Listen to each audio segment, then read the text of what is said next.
Aí, um case de mega sucesso seu é a Marília, né? A Marília é um capítulo à parte da sua vida profissional, pessoal também, mas profissional, principalmente. Ela entra antes, ela estoura ali, começa a aparecer em 2015, né? Mais pro final de 2015, só que ela já estava com você, tinha um tempo, como compositora. Sim, a Marília chegou com 13 para 14 anos de idade. Ela chegou com um disco, eu tenho esse disco, eu tenho essas músicas ainda hoje. E ela chegou muito jovem, com um disco gravado, 10 músicas gravadas, todas autoral. Né? Eu achei que a música não tinha uma qualidade comercial tão grande, mas para uma menina de 13 anos era um fenômeno. Eu disse para ela, ó, eu vou te contratar, né? Foi ela e um cara chegou com um empresário, não lembro o nome dele. E aí eu contratei, eu pagava um salário para ela na época, pagava R$3.000 por mês para ela. E ela, mãe, e o tio dela que morreu no acidente com ela, todo mês eles iam lá receber. E ela já era um fenômeno desde criança. Eu demorei a gravar a Marília em função de achar que colocar uma menina daquela idade na estrada era muito difícil, muito complicado. Né? Então, a mãe tinha o João, que é mais novinho, então não teria como a mãe ir e a gente pôr pessoas para acompanhar um artista na estrada, muito jovem, seria muito difícil. Então, e uma coisa bem interessante que a Marília, eu acho que eu tenho até alguma coisa, depois se você quiser eu ver se consigo para você. Já a Marília, enquanto Marília, na última turnê dela, um dia ela chamou, ela estava fazendo o ensaio, e aí ela falou, amanhã é o último dia do ensaio, eu quero que você vá lá. E aí, tipo, era 5 da tarde, eles iam fazer um churrasquinho e tal, era 7 da noite, aí ligou lá, o Bahia ligou, disse, Wander, tá chegando? Aí eu falei assim, não estou chegando ainda não, mas pode começar o ensaio aí, já terminou o ensaio? Tá? Falei, não, nem começou, mas só vai começar depois que você chegar. Eu falei, porra. E aí, beleza, fui para lá. Quando chegou lá, aí eles colocaram ali um pratinho de carne, ali, uma cerveja, aí começou, passou o show inteiro. Aí ela fez um agradecimento ali, ela falou, mãe, a senhora lembra, mãe, quando a gente ia lá na workshop, eu falava com o Wander para gravar, ele falava que não estava na hora, a gente ia embora chorando. Você lembra, mãe, isso aqui? Aí conversou e falou, eu queria te agradecer por isso. Por você fazer esperar e gravar na hora certa, é por isso que eu estou aqui hoje.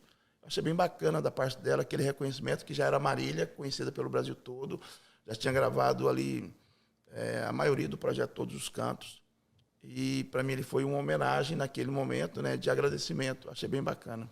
Levo isso como uma coisa bacana. Você tem isso registrado? Eu acho que tem, alguém tem isso registrado. Eu acho que a Rose tem. Foi muito bom. Nesse momento que você apostou nela, a gente tinha uma situação, um cenário que não era nada feminino, né? Não tinha nada. Isso pesou em algum momento também? Você ficava meio, por onde eu vou entrar? Não, cara, eu sempre tive muita certeza da Marília. Muita certeza da Marília, porque a Marília era muito acima da média. Eu falo muito assim, a gente discute regra, a gente não discute exceção. E a Marília era uma exceção muito grande. Ela era muito diferente. Então, a Marília fez o primeiro show no Pará. O segundo show foi em Goiânia. Em Goiânia, eu acho que foi o segundo, Felipe? Foi o segundo, não foi? Em Goiânia? É bem ali no início. E aí, o que aconteceu? Naquele show, era zero dúvida que ia dar certo. Já estava na cabeça. Era zero dúvida. Eu lembro que eu estava aqui, a Tatiane estava na minha frente, e ela começou a cantar Alô Porteiro. E aí, cidade dela, ela toda nervosa, né? E aí ela começou a cantar e começou a chorar, e não deu conta de cantar. E aí ela parou de cantar, a boate inteira cantou a música toda, e quando terminou, começou a bater palma para cima e gritar, Marília, Marília. Cara, ali era nítido que seria uma grande cantora, que era impossível não fazer sucesso. Em agosto de 2015, eu fui para Barretos, estava tendo uma festa do peão, e tinha lá uma van da Marília. Vocês começaram a fazer um trabalho com CDzinho também ainda, CD né? também, do mesmo Já jeito. não era mais tão forte, mas estava ainda fazendo o lance do CD. O CD era muito forte ainda. 15 ainda era. Muito forte. Tinha um inflável ali da Marília em volta daquela van. Eu me lembro que era bem na entrada da festa do peão. Eu tenho uma foto disso. O que foi o caminho dela? Porque foi muito rápido, foi muito diferente do que acontece. Ela não existia um dia, dali outro dia ela era um fenômeno. O que aconteceu? Na gravação do DVD do Henrique Juliano em Recife, a gente já tinha o Zé Neto e a Marília. E aí o Edvilson, que cuidava dessas vans, que fazia essa distribuição de CD, e ele estava lá também na montagem do Henrique Juliano.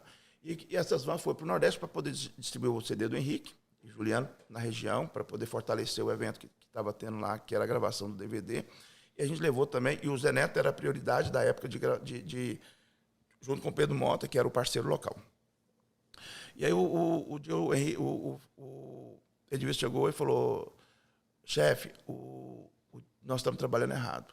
Não, aqui não é o Zé Neto Cristiano, é a Marília. Quem te falou isso? O Edvilson, que era o cara que cuidava das vans, que cuidava dos CDs, da distribuição de CD. Aí, beleza, aí eu vou falar com o Pedro.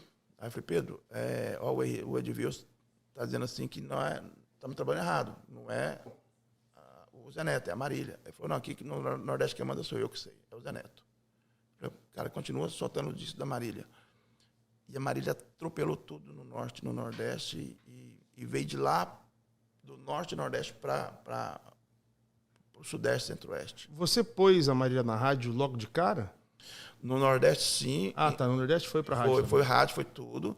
Em São Paulo foi bem depois. Até tem um fato interessante, que quando foi colocar em São Paulo, eu vou falar o nome dele, porque eu contei a história para ele. Ele falou, não, pode falar meu nome, não tem problema nenhum. E eu fui lá no Siqueira, na rádio dele, lá. E aí, para colocar a Marília, ele falou, não, eu não vou colocar, porque tem muita mulher. A minha rádio está tocando muita mulher, eu não vou tocar. Era a Paula Fernandes, já tinha lá duas mulheres. Sim, tinha a Taeme, Thiago, tinha a Maricele Rodolfo, mas não era um artista solo, assim, era só a Paula, mas isso. Tinha voz feminina, é isso? Voz feminina. Ele falou que a minha rádio não vai tocar, a rádio feminina e tal, não vou colocar para tocar.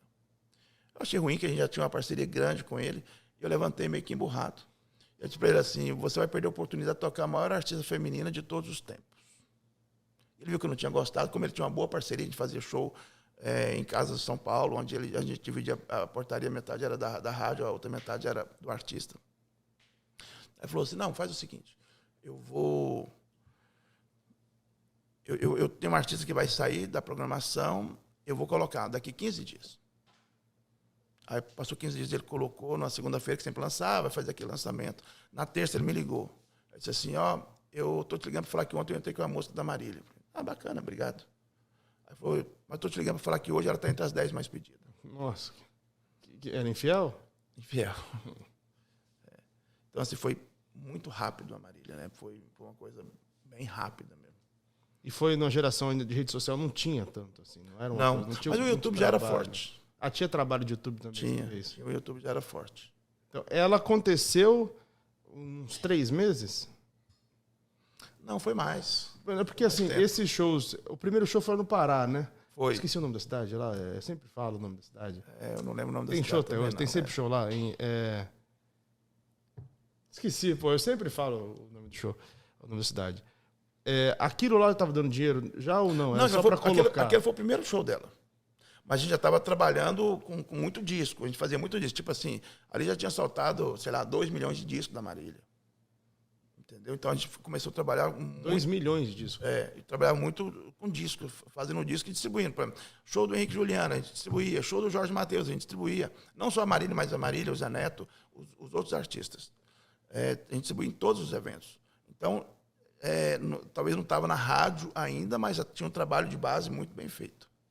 Nossa, eu tô tentando lembrar o nome da cidade. Não é Itabai, Vou lembrar o nome da cidade. Itaituba. Eu lembro que era com I, alguma coisa. Que tocou lá e depois você falou que o segundo deve ser em Goiânia. Eu acho que o segundo foi Goiânia. Foi ali no início, foi Goiânia. Também isso acaba diminuindo. Mas o seu nome apareceu muito depois da morte da Marília.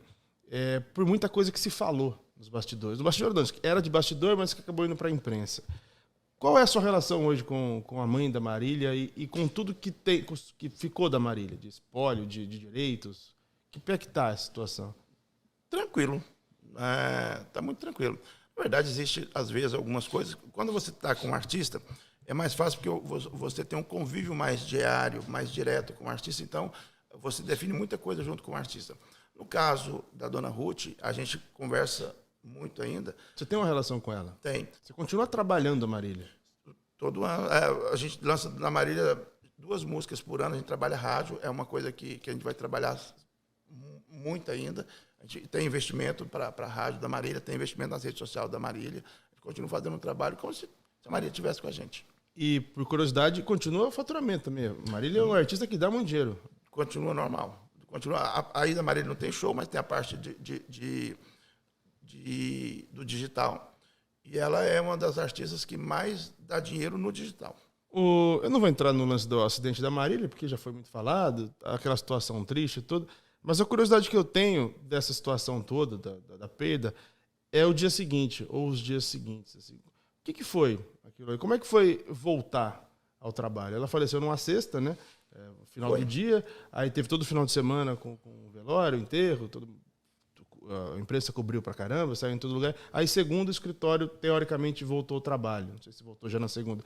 Como é que foi o retorno? Que rumo que foi? Como é que foram as conversas para conseguir voltar à vida normal? Que não existe normal depois de uma morte como a da Marília. Se eu falar que hoje está normal, não, a gente lembra todos os dias, a gente chega no escritório, a gente fala dela todos os dias, a gente desenha projetos para ela sempre. Então, se eu falar para você que a vida voltou ao normal, é mentira. Sempre esse buraco ele vai existir para sempre, essa lacuna vai ter para sempre. Acho que a vida tem que continuar, como tudo na vida continua. E a gente tenta tratar isso com o maior respeito pela imagem dela, pela figura da Marília, mas a gente tenta levar da maneira mais tranquila. Ali nos 2, 3 primeiros meses foi muito dolorido, foi muito complicado. Não foi fácil. Muitas vezes eu acordava à noite e pegava no telefone e olhava para saber, será que ela morreu mesmo? Porque eu estava pensando nela ou lembrando dela de alguma maneira. Pegava, será que ela morreu mesmo? Aí pegava o telefone e falava assim, não, aconteceu. Às vezes eu pensava, será que poderia ser um sonho, né? Mas não era. Então, eu acho que o escritório sente muito isso até hoje. Você que teve que resolver tudo, basicamente? Porque a mãe não tinha condições, né? Obviamente, a dona Ruth não tinha família. Mas aí tinha ali o Maurício, que é advogado do escritório, né? Que arrumou tudo junto com o advogado dela. Ah, tá. Você conseguiu ficar um pouco afastado? Assim, as coisas sempre passam pela gente, porque por tudo administrava tudo, né? Mas a frente meu ali de arrumar documentação, essa coisa toda ficou com os advogados. Você voltou a trabalhar na segunda? Você voltou para o escritório? Assim, você lembra? Eu voltei no escritório, eu fui para a casa da dona Ruth para falar com ela. Ah, já logo depois? Porque eu acho que tinha coisas a ser resolvidas e tem coisas que não esperam, né? E eu fui para falar com ela, porque tinha o material dela que voltou do acidente, e eu queria levar isso para a dona Ruth, até para entender o que ela queria que fosse feito, a maneira que fosse feito algumas coisas. Então, eu fui na casa dela na segunda, eu fui na casa do advogado, e aí nós fomos juntos para lá, para devolver as coisas que estavam do acidente, que tinham vindo lá do acidente, roupa, agenda, uma série de coisas, telefone, uma série de coisas, devolver lá. E eu tive no dia uma conversa com o Murilo, aí a gente ligou para o Murilo ir lá para conversar com a dona Ruth, para entender também, para falar, o herdeiro de tudo é o Leozinho, você é o pai, então a gente quer que você acompanhe junto também, e acompanha até hoje. O Murilo é um cara muito bacana, acho o Murilo sensacional. E aí, desse dia, depois eu quando eu tenho problema, eu vou para a fazenda, né? Aí, acho que na quarta, quinta-feira, eu fui para a fazenda, fiquei lá uns 3, 4 dias para poder repensar um pouco a vida e saber o que ia fazer. Aí depois as coisas voltaram a andar. Tem que andar. Existia mais carreiras a agenda a ser cumprida, a carreira para ser trabalhada. Tinha Mário Maraíza, Zé Neto, o próprio Henrique, né, e outros artistas, então a vida tinha que continuar. Tem uma imagem, né, no dia do enterro, do velório, que é você no caminhão, lá, né, no caminhão de bombeiro, ali, carro de bombeiros, com os artistas todos que você fez, né, e a Marília era uma. Você já viu essa foto? Você viu essa imagem? Vi. Aquele dia aconteceu o seguinte. Tem o Serra Dourada, ele é administrado por um primo das meninas. Eu não lembro o nome dele. E aí, quando ele chegou em mim e falou assim, Wander, nós já tivemos problema demais. A Mayara, mas a Maraísa, ela está querendo ir lá em cima do caminhão. Não deixa, não. Aí eu Fui lá, aí estava o meu carro parado aqui, o carro da Maiara, eu acho, na frente. Aí estava o Henrique, o Juliano, a Maiara e a Maraísa. Cheguei lá e falei assim, meninas, vocês não vão lá em cima, não. Chama Guerra, o primo delas. É só, Maiara, vai lá, entra no seu carro, Maraísa entra aqui no meu carro. O Henrique e o Juliano estavam lá, aí eles iam lá em cima. Aí eu virei as costas para ir para o carro. Aí a Maraísa me puxou e disse assim, não, vamos lá em cima, você vai também. Você não fala que mata e morre por nós? Então faz a sua última entrega, ela merece. Aí eu falei, putz. Aí eu fui lá e falei para a Tatiane, pode ir que eu vou lá em cima. Aí o Guerra falou, não, vai lá então, mano, e segura elas para não acontecer nada. Aí você pode ver que eu estou entre as duas. E aí a gente vai ali, e é uma cena...